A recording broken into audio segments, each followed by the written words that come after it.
I had a high school game that I had to cover, before I came over tonight, so I was a little bit late getting over here.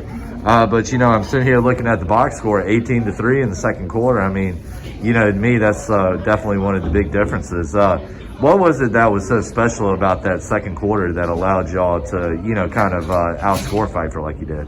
I think that us making the extra passes has really helped us. Looking down low, cutting down low in the basket, hitting our shots when we need to make them. And then, on the defensive end, we really take pride in our help defense.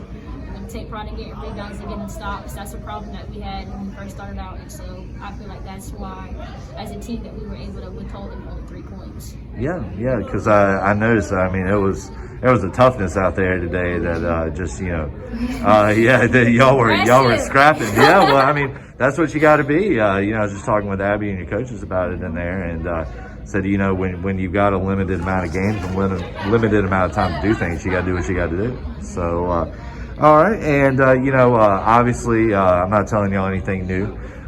Y'all played them for the second time in 2 days.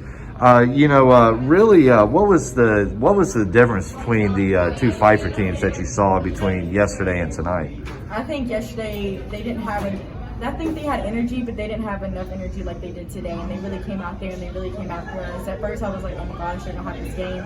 But I think that we just kept fighting and didn't give up. Yeah. Most definitely. Like Courtney said, they just had a whole lot of energy. They were bringing a whole lot of pressure, making us kind of fumble with the ball. But that's the point. Like, you can't take the second game for granted. You always got to go hard every single day, and so we had to just keep pushing, keep pushing and match it. Better than their entry, just had to match it for real. Yeah, and they definitely had some real energy out there tonight, and even there towards the end, they were still scrapping, still fighting along, and so you definitely had a worthy opponent there tonight. So and really we've kind of touched on this a little bit, but what were some of the differences in the you all's attitudes between last night and tonight? I think last night we kind of kept ourselves together, but tonight sometimes it got out of control, and we had to bring it back together to make sure that we didn't do anything out of control or stupid to hurt us in the game. Yeah. And then keeping each other up after those silly mistakes. We can't get frustrated, we can't get mad. Coaches always say X play mentality, so just keep going, keep playing. Yeah, keep doing what you got to do to get the dub. So, all right, and don't worry, we're getting down here near the bottom and everything. One thing that I was noticing, when I was looking at the score sheet here, you guys were able to hold them to 7 of 25 from the floor in the first half. Really, what is it from the little bit I saw? They do have some shooters. They've got some young ladies that can really knock down baskets. What was the key to be able to, kind of keep them, limited in the paint and on the floor? I think that we just had to have really good help defense, like she said before. Limit their drives because they can really take the ball. Girl got me a couple of times driving to the basket. Staying on our feet, getting out for shooters.